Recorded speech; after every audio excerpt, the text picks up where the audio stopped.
Welcome back to our Batman Begins commentary. This is episode 8. Our time code for today's episode is an hour and 5 minutes and 52 seconds to an hour and 11 minutes and 25 seconds.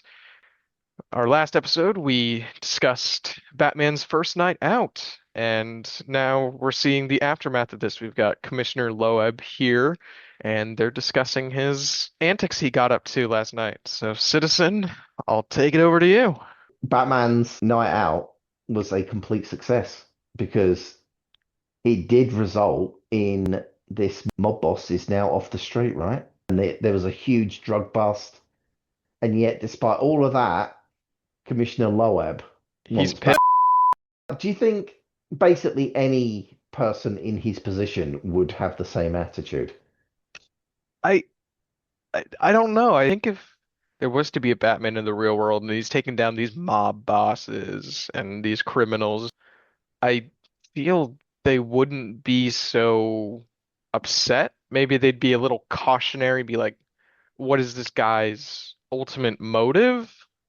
But I don't think they'd be like, we need to arrest this guy right now until he does something bad. Hmm. I think there could be some sort of professional pride involved, right? Like that Batman is doing something that they've been unable to do. So it's making them look bad. It- But then, like you say, on the other hand, he hasn't crossed the line. He hasn't broken any laws yet. And yeah. he has done something really good for the city. But on the other hand, on the third hand, like, what if, you think like, what kind of precedent does it set if you now have a vigilante running around taking the law into his own hands? I could see them worrying about how that would spiral if other people started doing it, and you get other people trying to do the same thing, and before you know it, they're crossing lines, innocent people are getting hurt, that sort of thing. Loeb first appeared in Batman issue 404 as part of the Batman Year One story arc. Racially, he's different, but he's got the balding thing going on, hasn't he? Just like the movie version. Although the comic book version does have the sweet comb over. The comic book version of Loeb was corrupt, whereas the movie version, he's not corrupt, is he? Like he doesn't like No. Batman. He wants him off the street, but he's not corrupt, and he doesn't like Gordon. And we don't really know why he doesn't like Gordon in the movie version. In the comic version, no one likes Gordon because Gordon won't take money. He won't take bribes and kickbacks and shake down money or anything like that. So that's Yeah. what they all hate him because he's He's the one actually a honest good cop. he's actually a good cop. But in the movie version, we do see that there is that going on with Flash, but Loeb, as far as we know in the movies, he's not involved in anything corrupt. He just doesn't like Gordon for some unknown reason. You know how sometimes you meet someone and you just don't like them for some reason? Like you can't Yeah, pinpoint why, you just don't like them for some reason. yeah, Maybe it's kind of like that. yeah. Because I noticed as well in this scene that all the officers, including Flash, they're all in the room together. Yet Gordon's basically out in the hallway. So it's Yeah. like he's removed from the rest of the officers. Visually, it's giving us this idea that he's not one of them. How many people, excluding Loeb, are on are on Falcone's payroll? Yeah. Yeah, we don't know, do we? I Yeah. mean, for all we know, this version could be corrupt. We just don't see it. The Yeah. actor that played Loeb in this film, his name is Colin Andrew Ignatius Peter McFarlane. Colin and what? Makes sense, he's British. He lent his voice to numerous video games, the earliest being 1996 Broken Sword, The Shadow of the Templars. You've played that game, haven't you? Yep, and Shenmue's a big fan of those Broken Sword games. He also did additional dialogue for Arkham Knight. Interesting. Rachel. Her reaction is the opposite to Loeb. This is fantastic. We finally got Falcone. We can prosecute him now because we now have evidence thanks to Batman. Batman has given us everything we need to put this guy away. We've been a bit down on Katie Holmes and her acting in this movie thus far, right? Yeah. But I will say that I feel like she did a good job in this scene. We might be on the upswing now for her character because I feel like the worst part of her acting was in the first half of the movie. And then in the second half, it's generally like She's pretty good. it's pretty good. Yeah. So but we'll see. We'll see how it goes on. I do raise an eyebrow to her, the what would we say? A top, a blouse, a shirt. Yeah, Do you feel like maybe she's got one too many buttons undone for a workplace setting? She's in the office. She's talking to the DA, her she, boss. Is it a little too casual? I don't know. I feel it looks pretty normal. She's not showing anything, is she? No, but I don't know. I think it's fine Okay. enough. Maybe you guys in the UK have different like work attire standards than we do. I feel like that shirt wouldn't raise any eyebrows here. If her boss, DA Finch, if he had his shirt like that, he didn't have his tie on, and he had it all unbuttoned like that, Well, you first know. I'm thinking it's quite weird and also for like a DA because But she's the and assistant DA. I She's an also assistant DA. but I'm also thinking you got to think like buttons on a men's shirt are a little different. Like I'm Well, pi- what? So we're not holding men and women to the same oh standard? citizen. Okay, maybe just one more button and we're fine. Yeah, I would say at least one more button. Yeah. It just seems to me, it just seems like one button too many undone. Okay. And remember that Carl is attracted to Rachel and he keeps trying to pursue a romantic relationship with her. And she keeps rebuffing him. And but she's dressing like this in the office when they're alone together. I just feel like Whoa, I don't think she wore it do the like this. button up. I don't Do think the button up. Don't give him mixed signals. I don't think she wore it specifically for him. No, no, obviously, no, He no, might no. take it that way. Exactly. No, she didn't do it for him, obviously, but he could take it that way. And Rachel's a clever person. And knowing that she doesn't want his attention, I would have thought she would choose not to do this in front of him, like to give him any idea. I would Okay. think she wouldn't want to accentuate her sexuality at all in a business workplace environment. I would think she'd want him to be paying attention to what she's saying, not how she looks. I guess so. I guess that makes sense. Alfred wakes Bruce up and he tells him it's 3 p.m. And I guess this is Bruce Wayne's regular routine now, that Uh, he's going to be getting up after midday every day, right? As long as he's Batman. yeah. But Or if Alfred's you're like 3 o'clock is pushing it. Because it's or interesting, right? Because we had the order of events the previous night. Batman stopped what was going down at the docks first, and then he saved Rachel. And Rachel was on her way home from work. So then that's now got me thinking, after Batman saved Rachel, he carried on doing Batman stuff that night then, before he eventually went home. If he's getting up at 3 o'clock the next morning, it's interesting to think he did all of that. He saved Rachel and he stopped the drug bust, but that wasn't enough for him. He's like, I need to save more people. I need to stop more crime. yeah, he wasn't thoroughly satisfied yet. I was just thinking back to Superman the movie. In that film, you get a kind of montage, and Superman saves multiple people throughout the whole evening. Yeah. So yeah, I assume Batman did a similar thing.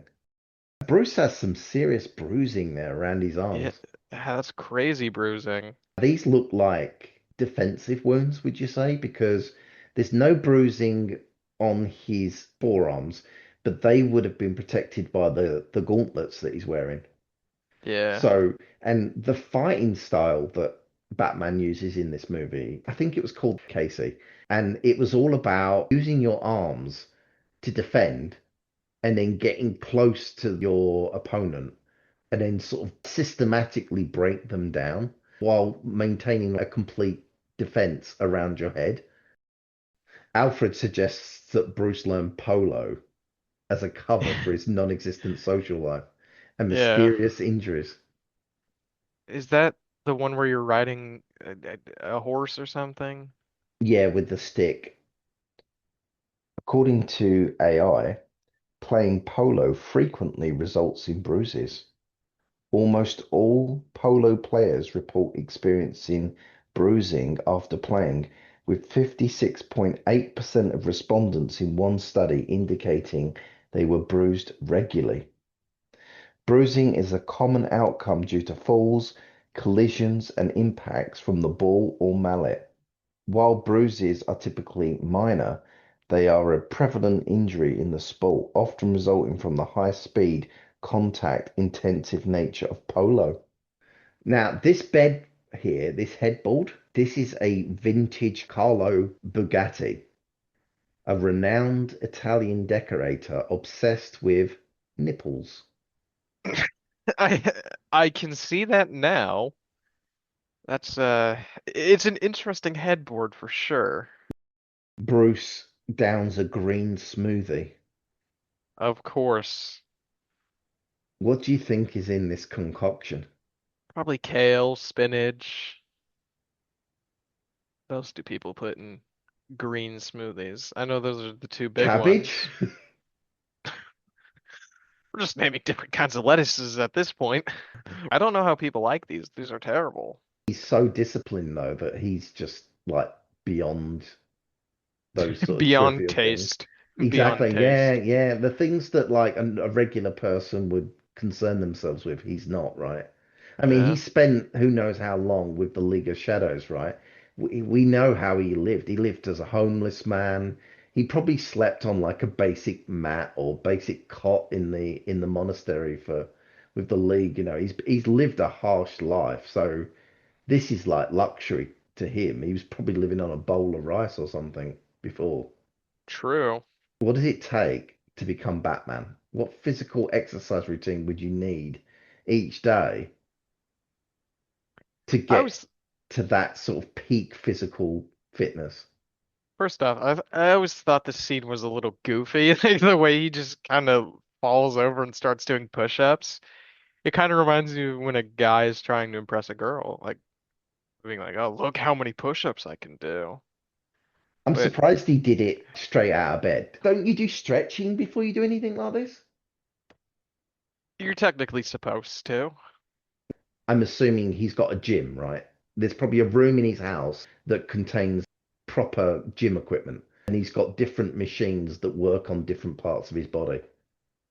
But then maybe this is just his warm up, you know? He's probably doing it the way the league taught him, I would imagine. They didn't have a gym, did they? This is probably what they all did every morning. Yeah, I'd assume so. Next scene, Earl is boozing on the job. But who isn't? That. That's the fun of working in America. You can do that if you're a high level person like that. Not too many jobs that allow you to drink on work premises, right? No. Like you But can't be a construction worker and be drinking on the job. yeah, I hope not. I hope he doesn't operate a crane with a bottle of whiskey or something. But when you're like a CEO, you can invite people into your office for a drink. That's it, right? If you are an executive, you can drink, and it's apparently acceptable. Yes, of course. Do you think this is the end of day? It Do you looks think? pretty light outside. True. Midday. Is he having a liquid lunch? He's on that liquid diet. It's just whiskey. It did make me wonder about Earl, though. Is he a lonely man? Does he have a family? or is his Or does he entire just work drink alone? is his whole life work and the stock? I wonder about him. Maybe he just enjoys a nice drink on the job. He does have that kind of like depressed look on his face. Maybe just in this shot here, but Maybe he's a functioning alcoholic. y- I think that's right. I think you got it. I'm Maybe he noticing. needs a drink after he does another round of firing or something. Maybe he does one before and after to like calm the nerves. This guy here is an unnamed executive in the movie. He's played by British actor Charles Edwards. Okay. As I was rewatching the film and I was thinking, he looks familiar. Then it suddenly clicked. He plays Celebrimbor in The Rings of Power. Yeah, I haven't seen it. So like one of the main characters or something. I don't know how much I should say because the series is ongoing. Okay. The series is quite divisive um, among fans of the books and things. It's considered to be fairly unfaithful to the source material, messing about with dates and events and even even characters, I think. Like I'm not a huge Lord of the Rings nerd or anything like that. So It's not a big deal. especially if that period. I've read the book, but the show's taking place before that. I think they're getting material from like the appendices from the book and other places. So I'm sort of unfamiliar with that because I did not read all the appendices and other supplementary material. So I can kind of watch it and just take it for what it is. I will say though, just generally, the show is of a lower quality than the Peter Jackson stuff, which is Okay. unfortunate. Yeah. it- Aside from that, he does not look familiar anyways. But that was the main thing. Like I did look him up, like you, just to see if there's anything else of note, and nothing jumped out at me. Just this Rings of Power. It's the only thing that sort of, not that he hasn't done other stuff, but it's the only thing that is noteworthy to me. It said he was in The Crown. That was a pretty Yeah, big I show, think he was in wasn't it? Downton Abbey, it said, and other things, but yeah, they're not of much interest to me. Yeah. Some of these you have an advantage of me over because like British actors. Most of the eh, actors in this movie are British. He walks in quite panicked, this executive, and informs Earl that someone has stolen their technology, stolen it from a ship at sea. And that's pretty impressive. so it's a microwave emitter designed for desert warfare. He uses focused microwaves to vaporize the enemy's water supply. That's like that's so crazy for like a a Batman movie that claims to be so grounded. Like that's to me that's as you're describing it, it sounds so goofy. It sounds comic booky. It feels like something you'd find in the Adam West TV show. Like it feels like something one of the villains in that movie would make. Uh, and the villain would probably be called like Microwave Man or something. So I have to admit that over the years, this has confounded me. I've never really understood how it could work. So I consulted AI. This is what AI tells me. It says the technology behind the microwave emitter in Batman Begins is loosely inspired by real-world directed energy weapons, but its specific effects in the film are largely scientifically impossible. Real military microwave weapons exist and are capable of focusing energy in specific directions and distances. For example, the high power microwave weapons developed by organizations like the US Navy use electromagnetic energy to disrupt or destroy electronic systems rather than boiling water supplies. Yeah, But it says the makes sense. basic principle, microwaves exciting water molecules to create heat, is exactly how a standard microwave oven works. But here's the problem with it, and this is what I was thinking watching the film.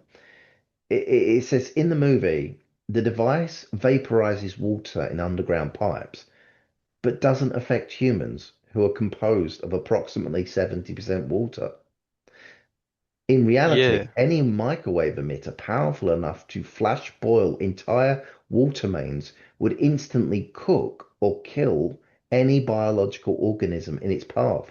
Now, that's the bit that I was thinking in the movie. I'm thinking if you've got this microwave emitter and it's on a train, as that train's passing through the city, anything that it's caught within its range, it's going to boil the water in it. If it's boiling the water in pipes that are underground, any human being that it comes in contact with, it's going to boil the water in the inside them, isn't it? Yeah, so I guess no microwave emitter for us. No fun in real life. They're trying to turn everyone crazy so Gotham tears itself apart, but in reality, all you would do is just kill everyone. Yeah. It would only kill anyone that's in its path, that the train passes over. Yeah.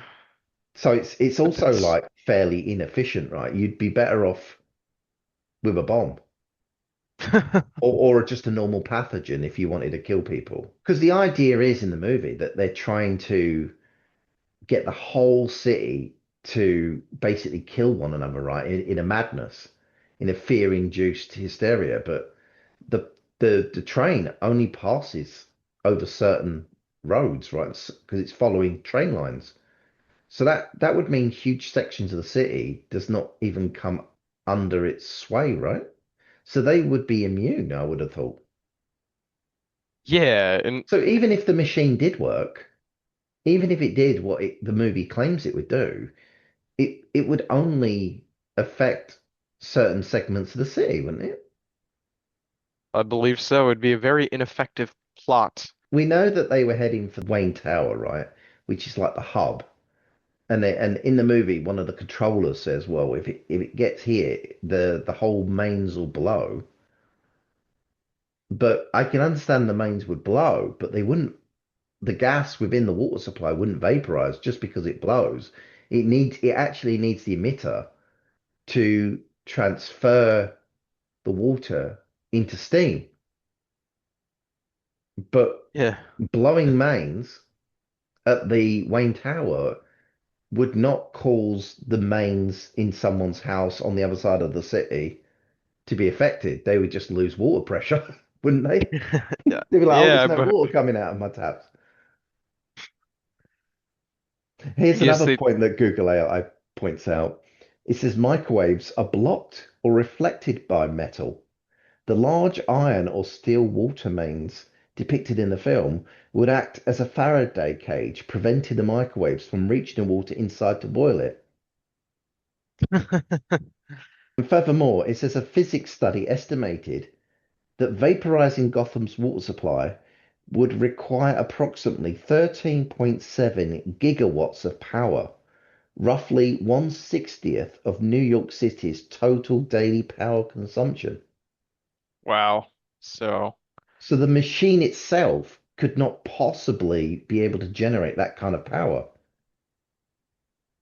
because it's running essentially on its own internal power, isn't it? They've loaded it on board the train. It's not hooked into the electrical grid or anything, is it?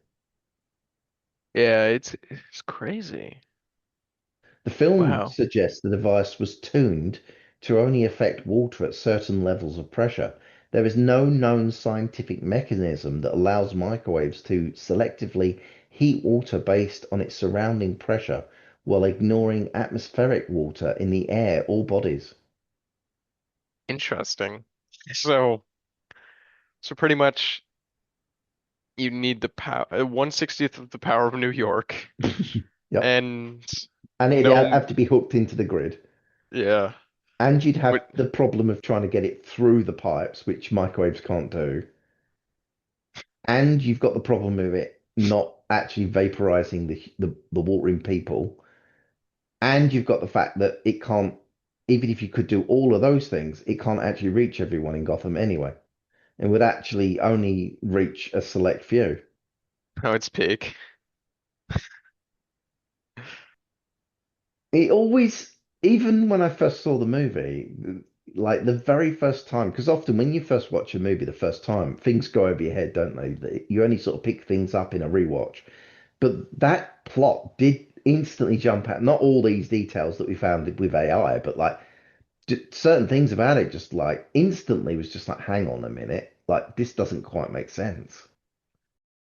So in the next scene, Bruce Wayne arrives at Puccio's restaurant hotel and he's driving a sweet car there.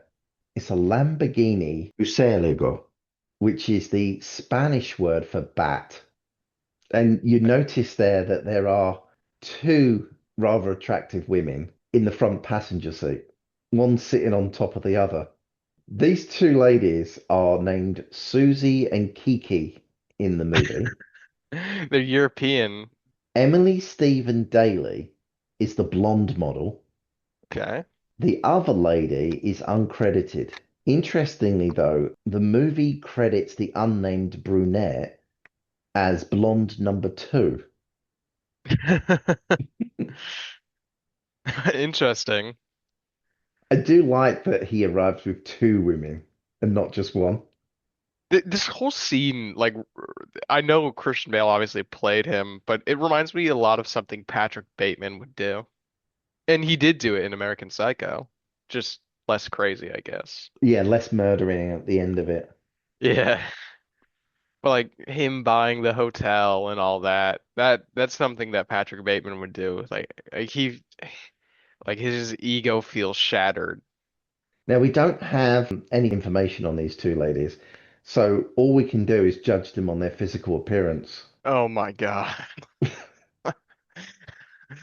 So, which one do you prefer, Coop?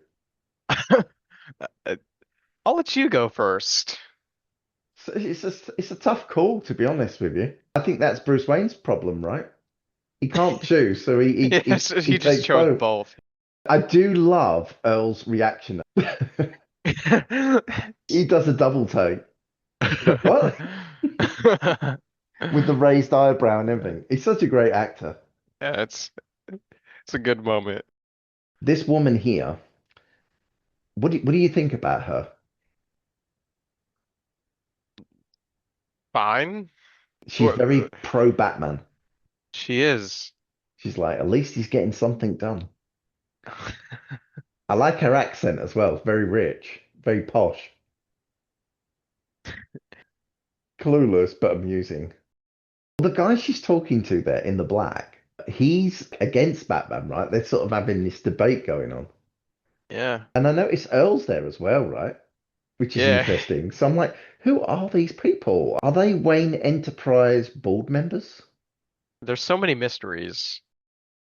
The actress that plays this woman is Lucy Russell, another English actress. Now, she's worked with Nolan before this film. She worked on his first movie with him, the film Following, which was the movie that Nolan made out of his own pocket. He bought himself his own camera and filmed it on, I think he filmed it on Saturdays with essentially with his friends. Oh yeah, and like in a warehouse and stuff. Yeah, and in his friends' apartments and all that sort of stuff.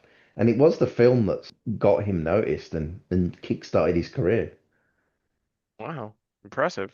Nolan met her when they were fellow students at University College London, where she was studying Italian.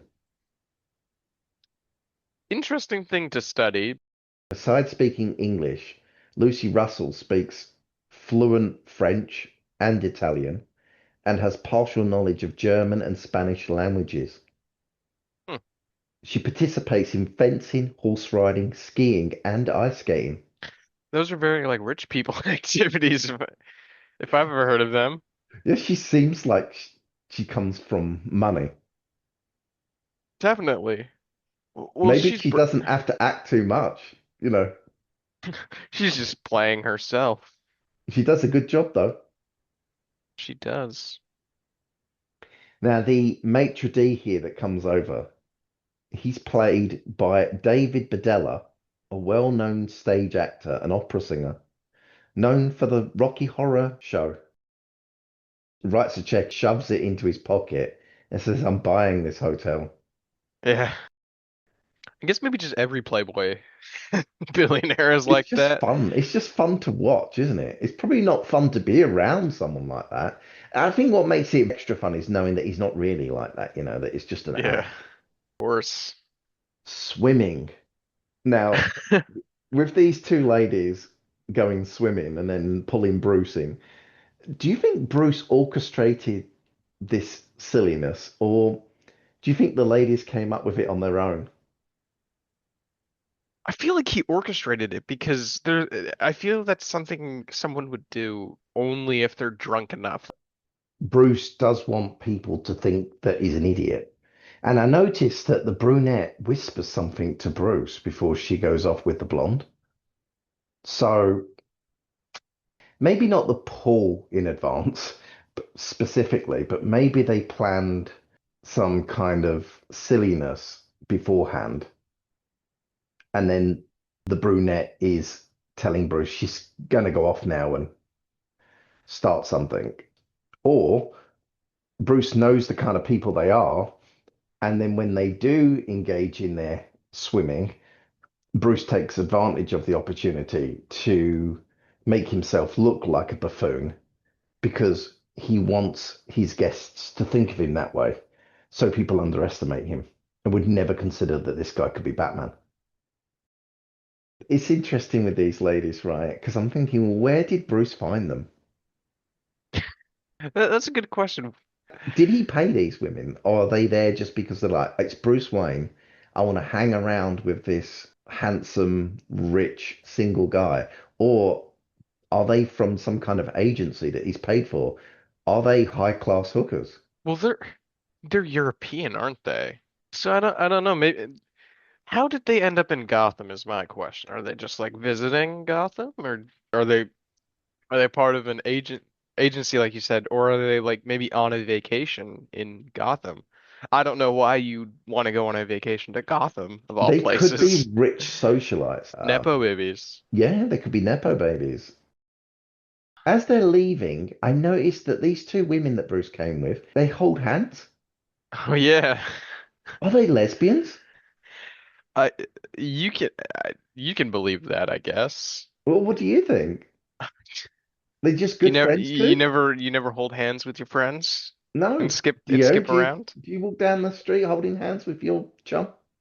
Of course, why not? So what do you think's going on here though? Seriously. I I don't know. I decline to comment. What Okay. about you? I don't know. May- I don't know. They they could just be people he's paying, but they're not like he's not paying them for sex. That's Maybe. optional. Like he's paid for the full evening or whatever, but he wouldn't obviously he probably wouldn't take advantage of it. All the options on the table, right? He'd probably just like drop them off somewhere and that I assume that would be it, but you never know, right? I don't Ma- see Christian Bale doing that. Keaton probably would. Michael Keaton would probably sleep with them. Like his Batman would, but I don't think Bale's would. Okay. What about Kilmer and But Clooney? They would hmm, show him the bat nipples. I think Clooney would. Okay. You don't think I Kilmer don't know would? about Kilmer. Okay. Yeah, I'm not sure. I think that's an accurate read on the situation. Now, Rachel, looking good here. I'm wondering who she's meeting. Could it be Harvey Dent? Or I Maybe. mean, or is that too soon in the chronology? I think The Dark Knight takes place sort of, what is it, sort of 8, 9 months after this movie. So she could be dating him at this time. And because he's not DA yet. He's not DA yet, but maybe, they know one another already. I know that wasn't the intent of this scene when they made this movie, but there's no reason to say in our own head canon that that couldn't be the case. I think I like that idea. I'll entertain that idea. Bruce looks embarrassed here when he realizes that Rachel is witnessing him Being a dripping buffoon. wet. Yeah. But what surprised me was that he still hasn't reached out to Rachel at this point. He's been back in Gotham for got to be weeks at this point, I would think. And everyone knows he's back now. It's public. It's been reported in the papers and so on, right? And yet he still hasn't made contact with her. Yeah, Why do you think that is? scared, nervous. Rachel gives him butterflies in his stomach. Maybe. If I was Rachel, I would feel insulted or upset that I would think like it shows that he doesn't care about me. I do wonder what made him not see her because he does care for her, obviously. He loves her, but he didn't reach out to her, knowing that she would know that he's back. And now it's been revealed that they've met under the worst possible circumstances because she's witnessing him not only acting like a buffoon, but he's got these two women with him as well. Yeah. Hey. Rachel says to him, "It's what you do that defines you." And I thought that's something a lot of people on social media need to learn. To get off the internet, to go out into the real world and do something to make someone else's life better. Because you get Yeah. so many sort of keyboard warriors, don't you? And but they're not actually doing anything. It's just meaningless, you know? It's just a bit of text to make themselves feel better. It's like, oh, I made a tweet today. I posted a message on social media. But you didn't actually do anything, did you? It's our It is a very good actions point. that define us, isn't it? Yeah. I think it's a good, powerful quote to come from a uh, a Batman movie. He's actually already doing it. That's the irony. He is doing something worthwhile. Indeed.